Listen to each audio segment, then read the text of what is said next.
Deus proclamada, agora a palavra de Deus meditada, entendida e compreendida pela luz do Espírito Santo que nos ilumina. Que o Senhor também nos ajude com essa reflexão a acolhermos essa palavra, deixarmos a nossa vida de fé, a nossa vida cristã. Primeira leitura, uma mensagem de otimismo e esperança para todos. Diante das desgraças da vida, e todos nós passamos por situações difíceis, há dois caminhos.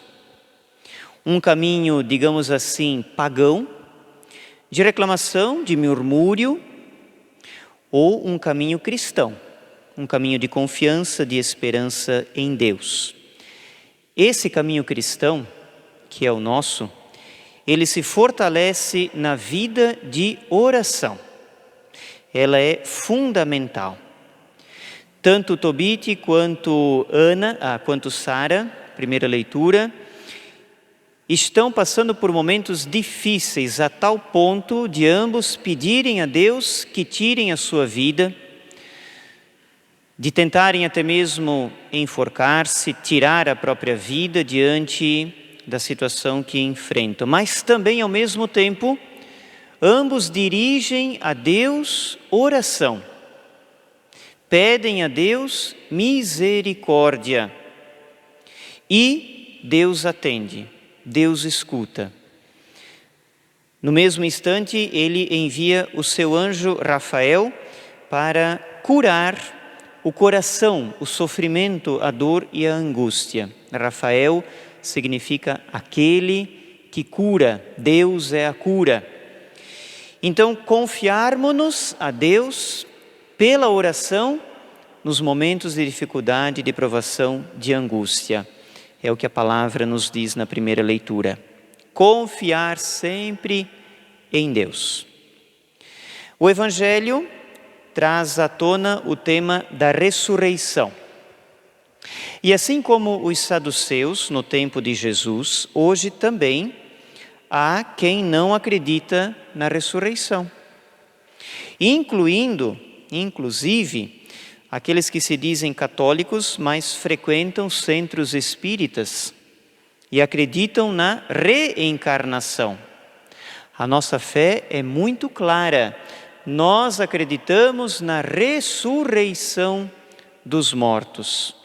A carta aos Hebreus, acho que é no capítulo 12, versículo 9, se eu não me engano, diz: assim que a gente morre, a gente vai para Deus, ressuscita para Deus, não tem volta, não tem reencarnação. E há muitos que apostam a sua vida nisto. Então, se no tempo de Jesus tem os saduceus, que não acreditam na ressurreição, hoje também ainda há. E a palavra hoje de Deus vem para dizer, que a ressurreição existe e nós professamos a fé nela. E aí, a ideia equivocada que Jesus corrige é aquela de achar que no céu vai se viver as mesmas realidades daqui da terra. Não.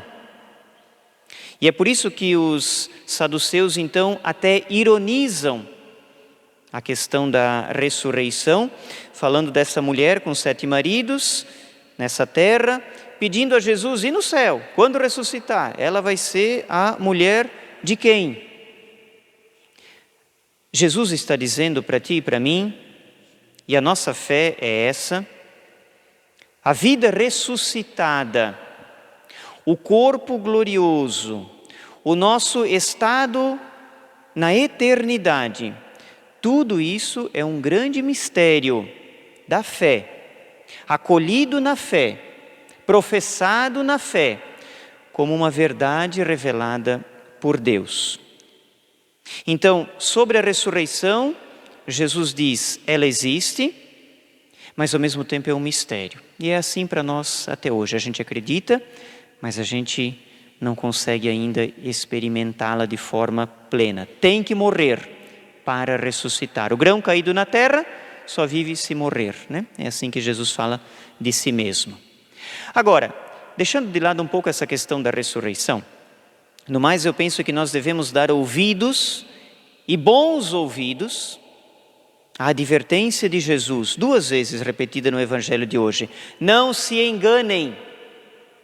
Não se enganem.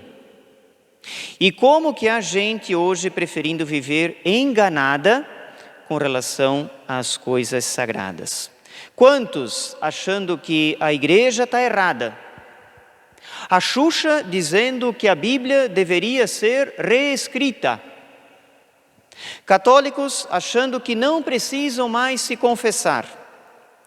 Pais inadimplentes na transmissão e educação dos filhos na fé. O matrimônio deixando de ser levado a sério. Padres que trocam a fé pela autoajuda, pelo coaching. Deus sendo trocado por dinheiro. E Jesus dizendo em alto e bom tom: não se enganem, não se iludam. Tem ressurreição, tem vida depois. Então, a vida de agora, ela precisa e necessita ser vivida à luz das verdades. Esses dias eu ouvia Dom Fulton Sheen, um bispo que está em processo de canonização.